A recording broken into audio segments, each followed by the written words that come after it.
En 1952, el hombre estadounidense promedio pesaba alrededor de 166 libras. La mujer estadounidense promedio pesaba alrededor de 140. No tenían una caminadora. Jamás habían oído hablar de una dieta baja en carbohidratos. Y la mayoría de ellos no habrían podido decirte cuántas calorías tenía una rebanada de pan. Pero esto es lo que hace que ese panorama sea tan extraño. Por casi cualquier indicador que usamos hoy, eran más saludables que nosotros.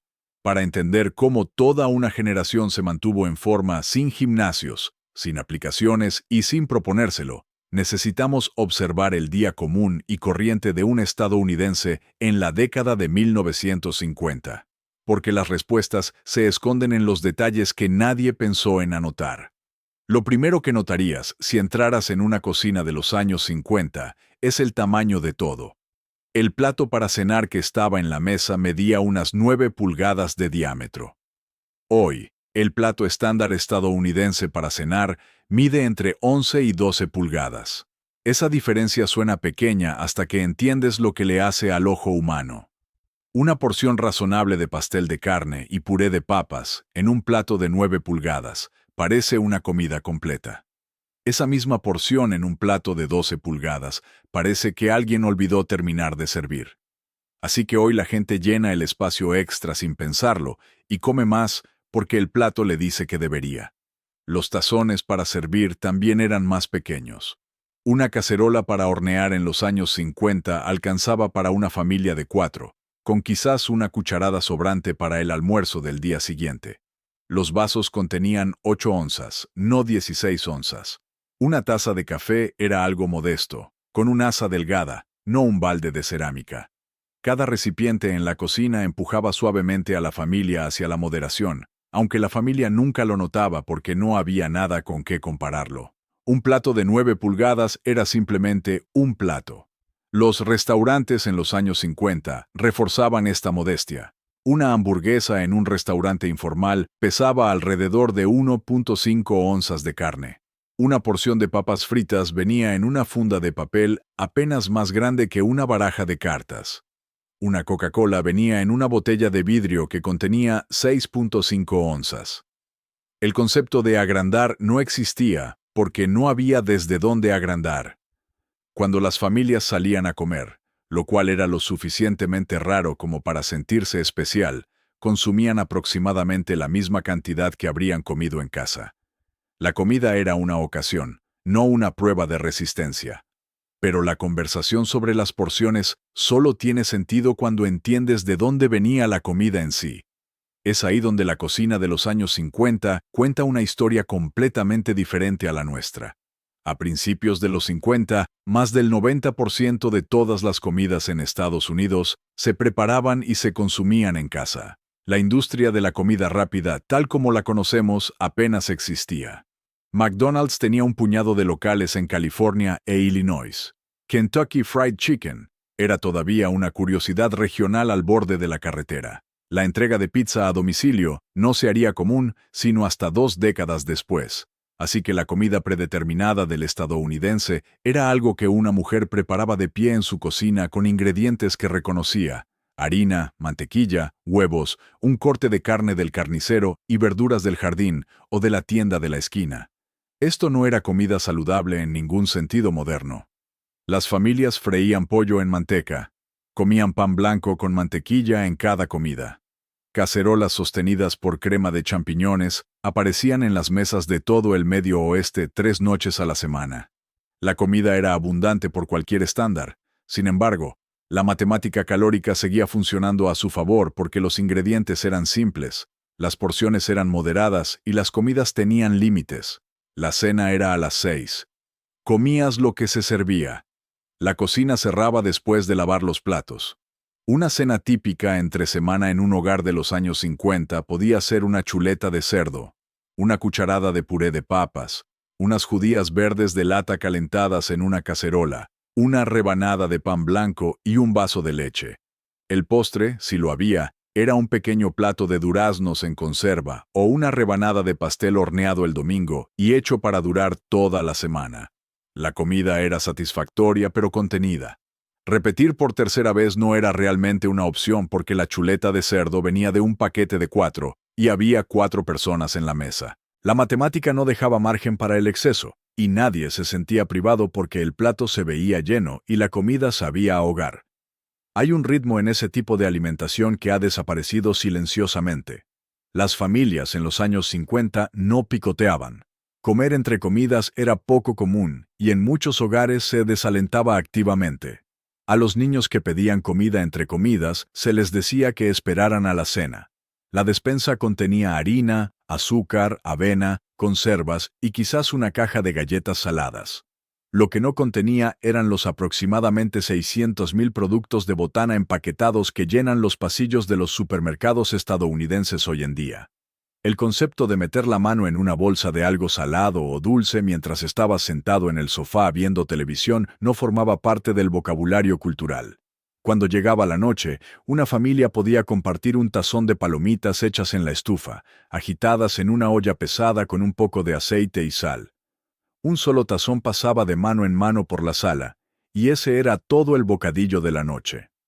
No era una bolsa individual de un paquete familiar, y desde luego, no era un viaje al congelador a buscar helado a las 10 de la noche. La cocina tenía sus horarios, y cuando esos horarios terminaban, se dejaba de comer. Parte de lo que mantenía el picoteo a raya era que la comida era más difícil de conseguir por impulso. Las tiendas de conveniencia abiertas las 24 horas no existían en cada esquina. Los supermercados cerraban a las 6 de la tarde y permanecían cerrados los domingos. Las máquinas expendedoras existían, pero eran curiosidades en estaciones de autobús y vestíbulos de oficinas, no elementos habituales de la vida cotidiana. Si querías comer algo a las 9 de la noche y la cocina ya estaba limpia, la respuesta sincera era que esperabas hasta la mañana siguiente. La fricción entre un antojo y su satisfacción era real. Esa fricción resultó ser uno de los reguladores del apetito más eficaces que el país jamás tuvo. La cocina también funcionaba con un calendario que ya no existe. Las familias en los años 50 comían de forma estacional porque no tenían otra opción. Las fresas aparecían en mayo y desaparecían en julio. El maíz pertenecía a agosto y las manzanas llegaban con septiembre. Las naranjas eran una tradición del calcetín navideño en los estados del norte porque eran caras y difíciles de encontrar el resto del año. La red global de transporte de mercancías que hoy pone arándanos chilenos en un supermercado de Minneapolis en febrero aún no se había construido. Así que las familias comían lo que crecía cerca y lo que se había enlatado o conservado de la cosecha anterior.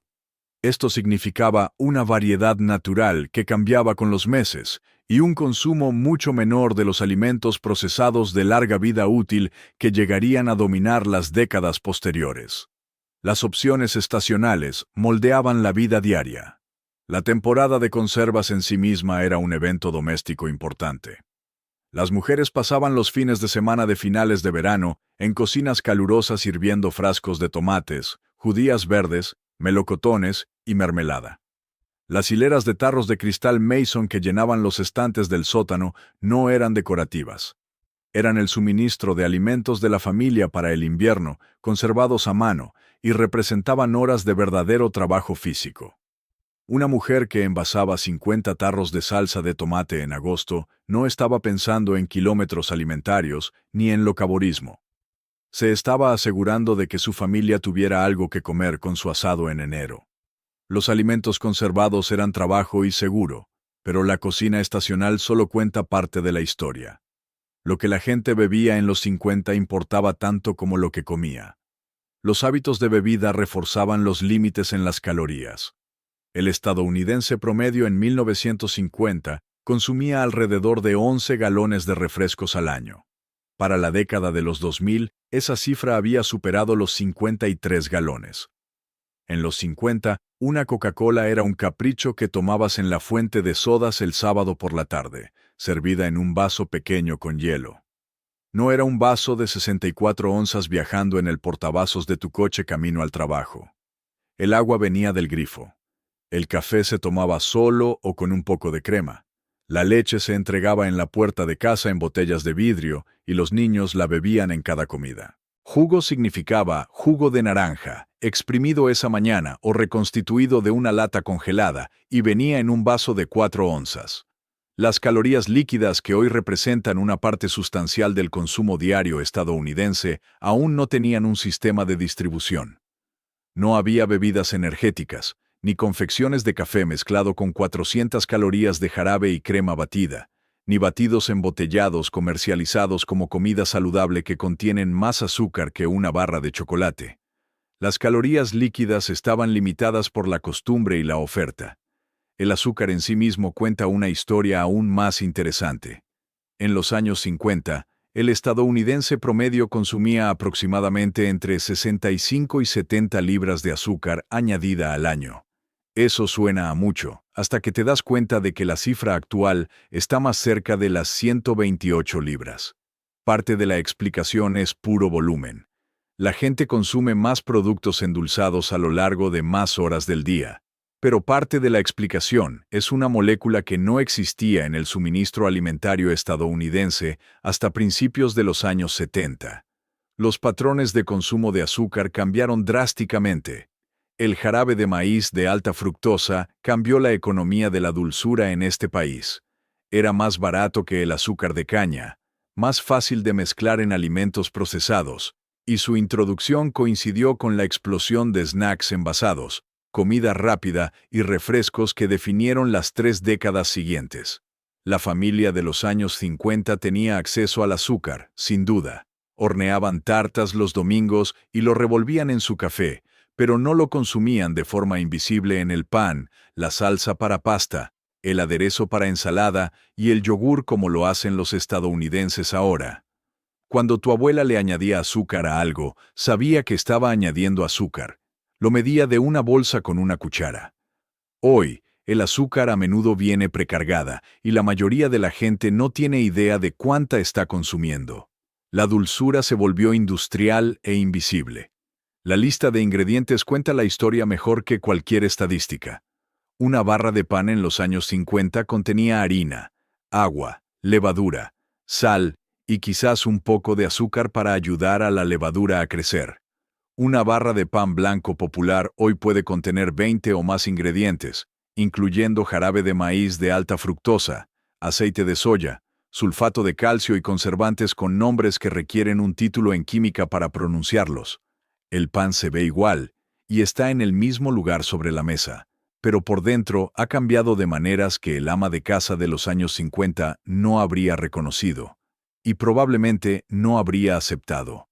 La vida física de un hogar de los años 1950 era diferente a la nuestra, de una manera que va mucho más allá de si alguien salía a correr. La verdad es que la vida diaria en sí misma era el ejercicio, aunque nadie en aquel entonces habría pensado en llamarlo así. Simplemente era la forma en que se hacían las cosas. Pensemos en una típica mañana entre semana para un ama de casa en 1953. Podía empezar el día tendiendo una carga de ropa en el tendedero del patio trasero, sin secadora. Cada toalla mojada y cada sábana tenía que ser llevada afuera en una canasta pesada, levantada por encima de la cabeza y sujetada con pinzas.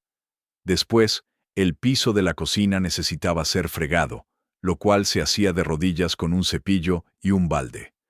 Las alfombras tenían que ser sacudidas con un sacudidor de alambre, llevadas afuera y golpeadas hasta que el polvo dejara de salir. En invierno, las contraventanas tenían que intercambiarse por las mosquiteras. En primavera, cada una se retiraba de su marco, se limpiaba y se reemplazaba a mano. Las compras del mercado se llevaban a casa a pie o en autobús, porque el auto familiar, si es que tenían uno, estaba con su esposo en el trabajo. Así que un viaje al mercado significaba caminar varias cuadras, seleccionar lo que necesitaba, cargar las bolsas de papel a casa subiendo las escaleras del porche y guardar todo ella sola. Si necesitaba algo del sótano, eso era otro tramo de escaleras. Si el jardín necesitaba deshiervarse, esa era otra hora de rodillas bajo el sol. Todo eso la mantenía en movimiento a lo largo del día. Investigadores que han estudiado el gasto calórico del trabajo doméstico de los años 50 estiman que el ama de casa promedio quemaba alrededor de 2.000 a 2.500 calorías al día solo con las tareas del hogar. Eso equivale aproximadamente a caminar entre 16 y 19 kilómetros. Y lo hacía todos los días sin considerarlo ejercicio, sin registrarlo en un reloj y sin haber pisado jamás un gimnasio. El lunes se veía así. También el martes y el miércoles, y todos los demás días en que el hogar necesitaba atención. Comparemos eso con la rutina moderna. Una carga de ropa hoy significa presionar un botón en la lavadora, luego presionar un botón en la secadora, y doblar la ropa mientras se ve un programa. El lavavajillas se encarga de los platos, y una aspiradora robot recorre los pisos con un temporizador. Las compras llegan a la puerta de entrada, en bolsas dejadas por un repartidor. Incluso el jardín, si es que existe, ha sido reemplazado por un servicio de jardinería que aparece cada 2 semanas. El trabajo que antes mantenía a una mujer en movimiento durante 8 o 10 horas al día, ahora puede terminarse en menos de 2. Y la mayor parte se hace sentada. Ese intercambio nunca fue planeado. Ocurrió un electrodoméstico a la vez, una comodidad a la vez, hasta que la estructura física del día de una mujer fue prácticamente borrada. Si esto te está resultando útil hasta ahora, tómate un segundo y dale a suscribirse. Este canal explora la historia cotidiana que moldeó cómo vivimos hoy, y hay más adelante que podría sorprenderte. Ahora bien, la vida física del ama de casa solo representa la mitad del movimiento del hogar. Los hombres en los años 50 también quemaban sus propias calorías, lo quisieran o no. En 1950, casi el 40% de los empleos en Estados Unidos involucraban trabajo físico significativo. Los hombres trabajaban en fábricas prensando acero, en obras de construcción cargando madera, en astilleros soldando cascos, en granjas detrás de arados y en almacenes apilando cajas. Incluso los trabajadores de oficina caminaban más que sus equivalentes modernos, porque los parques empresariales suburbanos conectados por autopistas aún no habían reemplazado a las oficinas del centro conectadas por aceras y tranvías. Un hombre que trabajaba en un escritorio en 1953 aún caminaba hasta la parada del autobús, subía escaleras en un edificio sin escalera mecánica y pasaba su hora de almuerzo a pie en un restaurante cercano. El oficinista sedentario que se sienta en un auto, sube en un elevador y almuerza en su escritorio, es una figura que pertenece a una década posterior. El transporte por sí solo representa una diferencia enorme en el movimiento diario. En los años 50, muchas familias estadounidenses tenían un solo auto, algunas no tenían ninguno.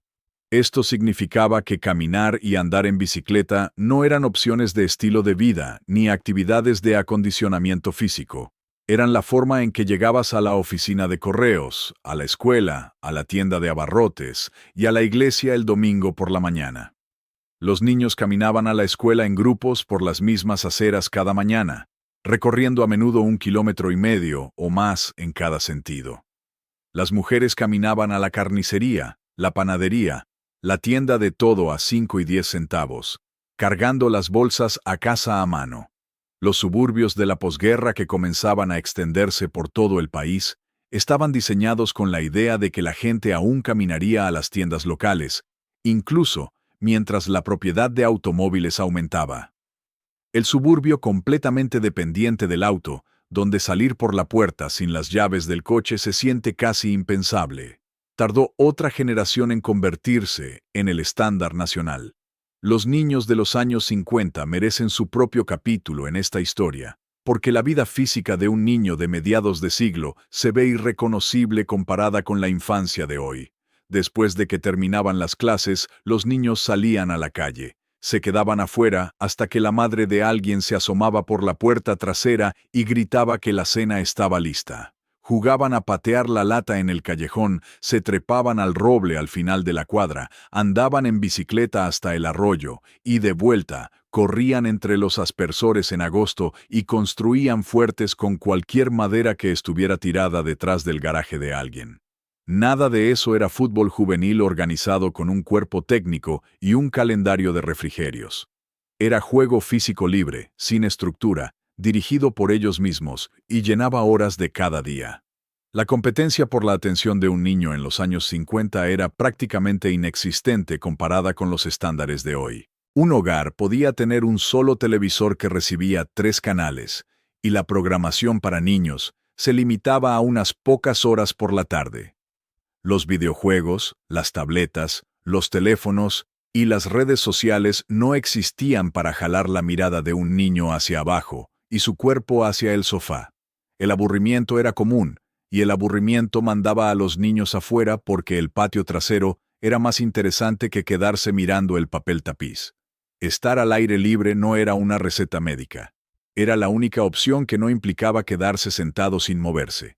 Incluso los juegos que jugaban los niños tenían una fisicalidad que el entretenimiento moderno ha reemplazado con pantallas. La rayuela dibujada con gis en la banqueta, saltar la cuerda en la entrada del garaje con 2 niños girando y uno saltando, las traes por todo el vecindario hasta que se encendían las farolas y todos salían corriendo a casa.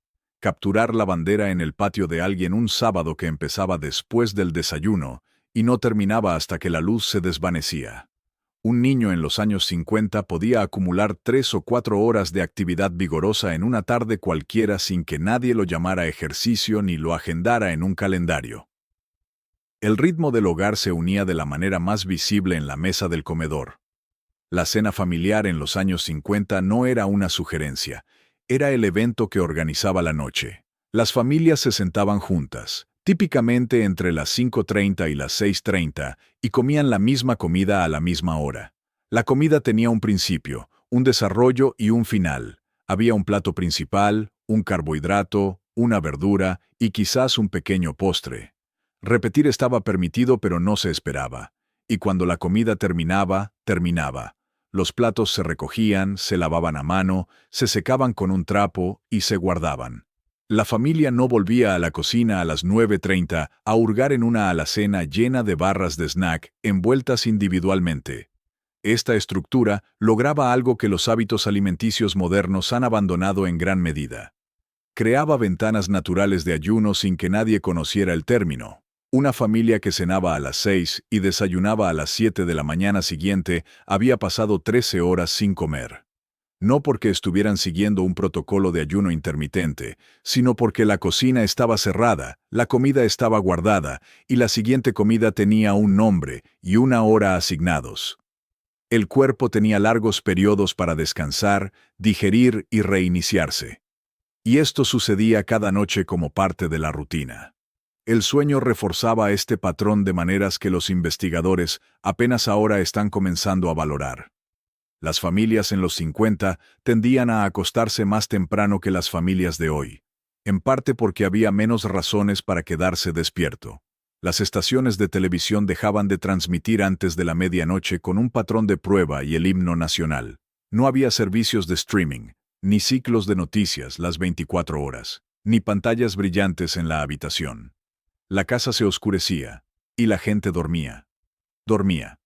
Una habitación en 1953 era un lugar notablemente silencioso y oscuro para los estándares modernos.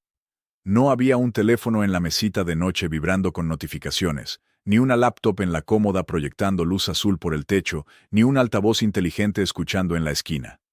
Las cortinas estaban corridas, el reloj despertador hacía un tic-tac suave, y eso era todo. El cuerpo recibía cada señal que necesitaba, que el día había terminado y el descanso había comenzado. Descanso. El adulto promedio en esa época dormía entre 7 y 9 horas por noche, que es el rango que la investigación moderna vincula consistentemente con un metabolismo saludable, menores niveles de hormonas del estrés y un apetito reducido. La conexión entre el mal dormir y el aumento de peso es uno de los hallazgos mejor documentados en la investigación reciente sobre salud. La familia de los 50 estaba haciendo esto bien, sin haber leído jamás un estudio al respecto. Sus habitaciones estaban oscuras porque no había nada que las iluminara, y su sueño era profundo porque ninguna notificación iba a interrumpirlo. Saludable. Cuando alineas todas estas piezas, el panorama empieza a cobrar un sentido silencioso. Los platos y los vasos eran más pequeños, las comidas se cocinaban en casa con ingredientes reconocibles, y las familias rara vez comían fuera. La comida seguía las estaciones, moldeada por la geografía y el clima en lugar de una cadena de suministro global. El azúcar tenía sistemas de distribución limitados. Caminar era la forma predeterminada de llegar a cualquier lugar. Las tareas del hogar demandaban un esfuerzo físico real de la mañana a la noche. Los niños jugaban afuera durante horas al aire libre. Las comidas familiares tenían horarios claros de inicio y fin, y la cocina cerraba después de la cena, creando largos ayunos nocturnos que aún no tenían nombre. Y al final del día, el sueño llegaba fácilmente en habitaciones oscuras y silenciosas. Ninguna de estas cosas eran intervenciones de salud. Nadie en 1953 pensaba en tender la ropa como ejercicio, ni veía un plato de 23 centímetros como control de porciones.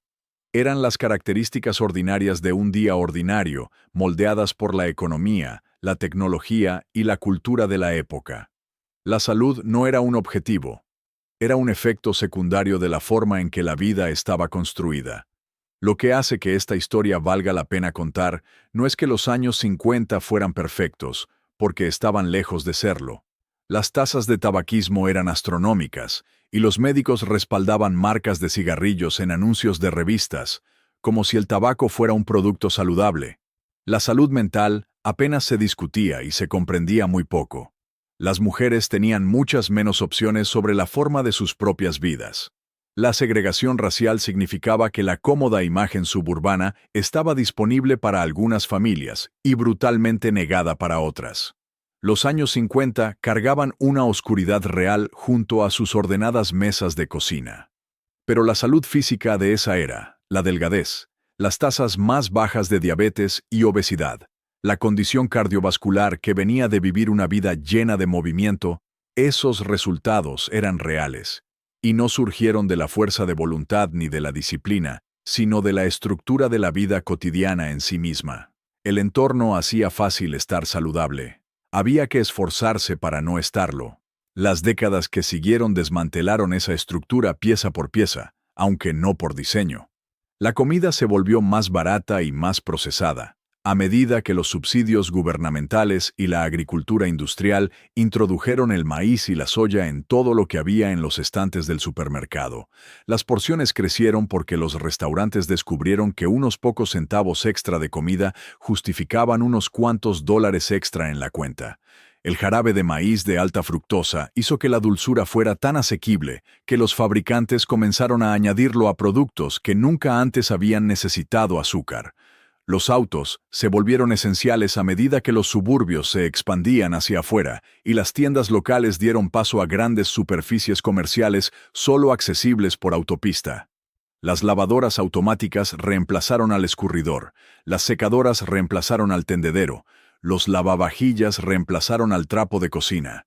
Cada comodidad eliminó una pequeña porción de trabajo físico del día y ningún cambio individual importaba demasiado por sí solo, pero juntos borraron miles de calorías de movimiento diario de la vida promedio estadounidense. Las pantallas llegaron y se multiplicaron. Primero la televisión por cable con su programación de 24 horas, luego las computadoras personales, luego el Internet, luego el teléfono en cada bolsillo que pone el resto del mundo al alcance sin necesidad de levantarse. Los niños cambiaron el patio trasero por la sala de estar y los adultos cambiaron el porche por el sofá. La cena familiar estructurada, ya debilitada por la presión de los hogares con doble ingreso y los horarios superpuestos, dio paso a un patrón continuo de alimentación que no tiene principio ni fin. La familia de los años 50 no estaba intentando ser saludable. Vivían dentro de límites que casualmente los mantenían bien. Límites en el tamaño de las porciones, en la disponibilidad de alimentos, en qué tan lejos podía llegar el azúcar a través de la cadena alimentaria, en cuántas horas podías permanecer sentado antes de que la vida te exigiera levantarte y moverte. Esos límites no fueron elegidos, fueron impuestos por un mundo que tenía menos opciones, menos tecnología y un ritmo de vida que demandaba actividad física de casi todos, cada día. Y la pregunta que mantiene viva esta historia, a la que la gente sigue volviendo, No es si deberíamos regresar a esa era. No podemos, y en muchos sentidos no deberíamos querer hacerlo. Demasiadas cosas estaban rotas junto a lo que funcionaba. La pregunta es si alguno de esos viejos límites vale la pena reconstruir, a propósito esta vez, en un mundo que ha eliminado casi todos ellos. Si el plato de 23 centímetros, la cocina cerrada, la caminata a la tienda de la esquina y el dormitorio oscuro todavía tienen algo que enseñarle a una generación a la que le han dicho que la respuesta a la salud siempre es un nuevo producto, un nuevo plan o una nueva aplicación. Quizás la respuesta nunca fue tan complicada, quizás era solo un martes cualquiera, en 1953.